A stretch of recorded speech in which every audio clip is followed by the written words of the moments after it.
Ya ampun, ini kan musim hujan ya. Pantesan banyak nyamuk di rumah. Aduh, mana bisa tidur kalau begini. Bang.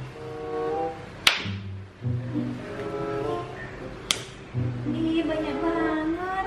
Mana obat nyamuk habis di rumah. Malas keluar. Wah, bagus diurus di kakak aja. Kakak, sini dong. Iya, Ma. Kenapa? Kak, Mama bisa minta tolong nggak belikan obat nyamuk di warung sebelah? Oke, Ma. Mana uangnya? Oh iya, ini uangnya, Kak. Ma, uang kembaliannya aku buat beli jajan ya.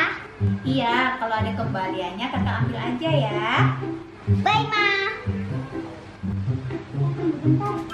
Ma, kakak mau nanya, emang nyamuknya sakit apa ya? Kok mau dibeliin obat? Aduh, kakak. Itu beli obat bukan untuk nyembuhin nyamuk, tapi buat ngusir nyamuk. Oh, gitu ya, Ma. Kirain nyamuknya sakit gigi, Ma.